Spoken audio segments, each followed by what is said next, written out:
Documents क्या लगेगा, आवेदन कब होगा, मैं आपको बता देता हूं कि विद्यालय परिचारी के लिए जो है और विद्यालय सहायक के लिए अगस्त में आ रही है वैकेंसी। अगस्त से आवेदन शुरू हो जाएगा, अगस्त के प्रथम सप्ताह से आवेदन शुरू हो जाएगा। ठीक है, एकदम इसी बात को कन्फर्म मानिए। अगस्त से होगा लगभग 20-22 अगस्त तक आवेदन होगा। उसके बाद सितंबर मान के चलिए 20-22 सितंबर तक जो है, उसके बाद होगा आपका परीक्षा। अक्टूबर में रिजल्ट एकदम आ जाना है, उसमें कोई दो राय नहीं। यानी कि सरकार गठन से पूर्व, यानी कि सरकार जो है का गठन जो है वो 20-22 नवंबर को होना है। उससे पहले जो है ना वो आपको रिजल्ट आ जाएगा और आप विद्यालयों में जाकर के नियुक्त हो जाइएगा।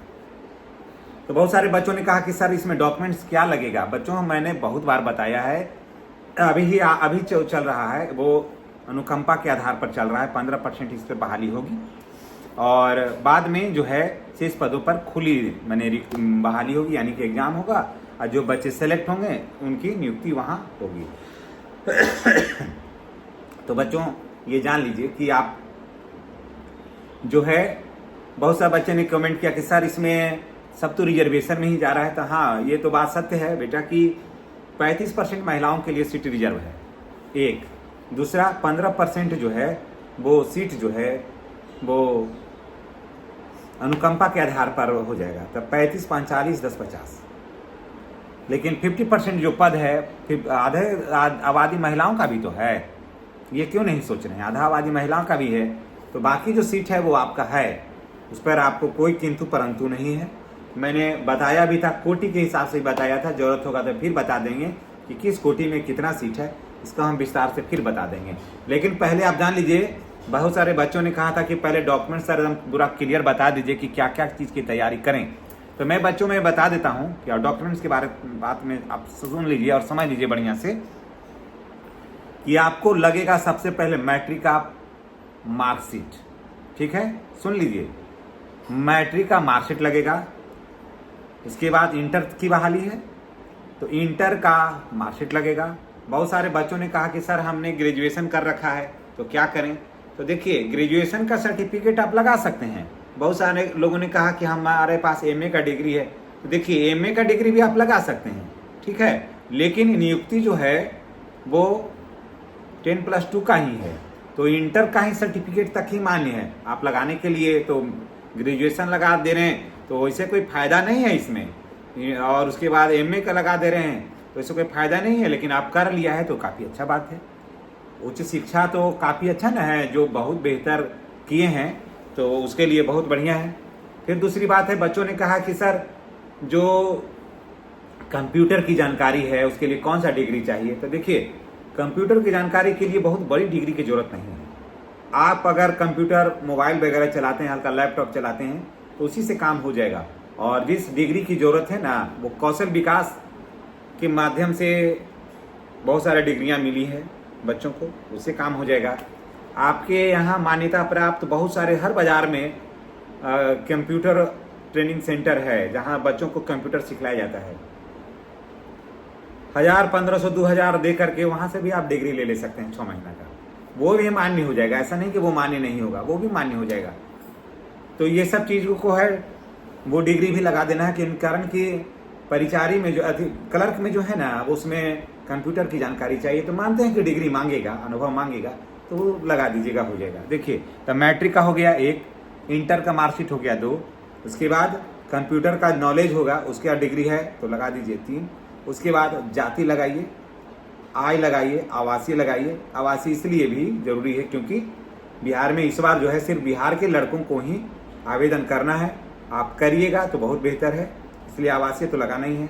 उसके बाद जाति में अगर आप उच्च जाति में हैं, स्वर्ण जाति में हैं, तो आपको लाभ लेना चाहते हैं AWS का, तो आप उसमें AWS बनाइए, 10% रिजर्वेशन बनेगा। अगर आप नॉन क्रीमी लेयर सर्टिफिकेट बना लेते हैं तो उसका भी आपको लाभ मिलेगा। SC ST में है तो आपको तो लाभ है ही है।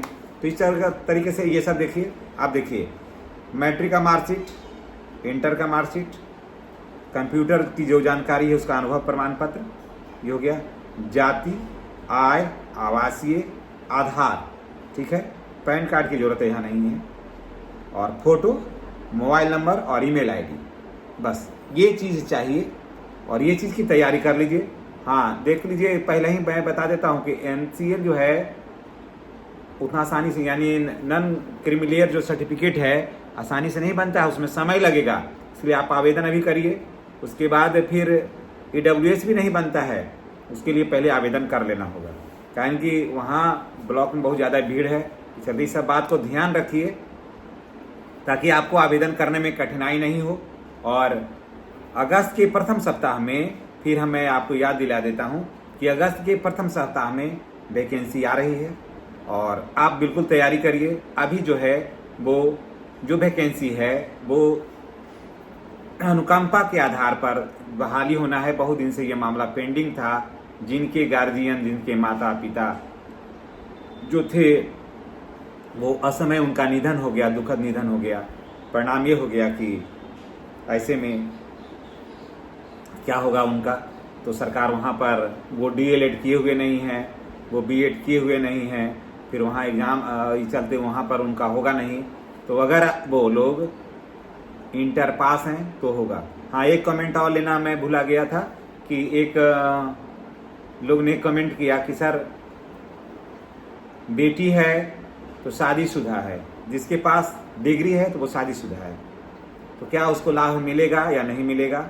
फिर दूसरा है कि दूसरी बेटी जो है वो अनमैरिड तो है लेकिन उसके पास पर्याप्त डिग्री नहीं, अंडर एज है, मतलब मान के चले कि अंडर एज है, अभी पर्याप्त डिग्री भी नहीं है, अभी छोटा है, तो उसका क्या होगा। तो देखिए मैं बता देता हूँ कि अगर आप चाहते हैं, फिर उसके बाद माँ है तो पढ़ी लिखी नहीं है तो उसका क्या होगा। तो जो पढ़ी लिखी नहीं है तो अभी फिलहाल उनको आवेदन नहीं कराइए, ठीक है। उसके बाद है कहाँ से मैट्रिक का डिग्री लाइएगा, वो भी अच्छा बात नहीं है, अब फिलहाल होगा नहीं।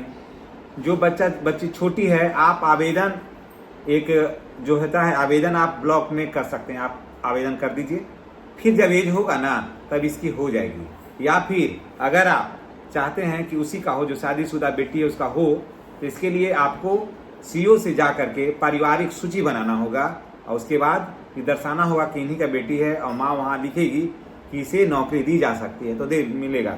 लेकिन मैं यही कहूँगा कि सोच समझ के ये सब निर्णय लीजिए कि किसे दिया जाए, शादीशुदा वाला को दिया जाए या अनमैरिड को दिया जाए। अगर अनमैरिड को दिया जाता है तो आपको वेट करना होगा, फिर पारिवारिक सूची बनाना होगा, उसमें देना है कि इसी को नौकरी होना चाहिए। तो जब भी ये जैसे ही पूरी जाएगा ना तो इसका फिर हो जाएगा, आपको कठिनाई कहीं नहीं होगी, यहीं किसी भी और नहीं कठिनाई होगी। बहुत सारे अभिभावक जो हैं वो समय से पूर्व मर जाते हैं, तो वहाँ पर जो बच्चे अंडर एज होते हैं तो बाद में जा करके नौकरी हो जाती है। इसलिए जो अनमैरिड हैं उनका थोड़ा वेट कर लीजिए तो ज़्यादा बेहतर है।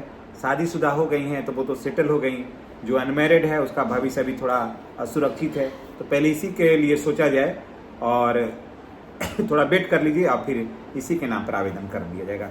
हाँ ऑफिस में इसके लिए एक आवेदन दे करके रिसीविंग अवश्य आप ले लीजिए और निश्चित रूप से ज़्यादा कठिनाई नहीं होगी। इन्हीं बातों के साथ मैं आपसे विदा लेता हूँ, ये याद दिला करके फिर से कि अगस्त के प्रथम सप्ताह में जो है आवेदन प्रारंभ हो जाएगा। अगर आप चैनल पर नए हैं तो चैनल को सब्सक्राइब करिए, बेल आइकन को दबाइए ताकि वीडियो का जो नोटिफिकेशन जो है वो आप जैसे लोगों को मिलता रहे।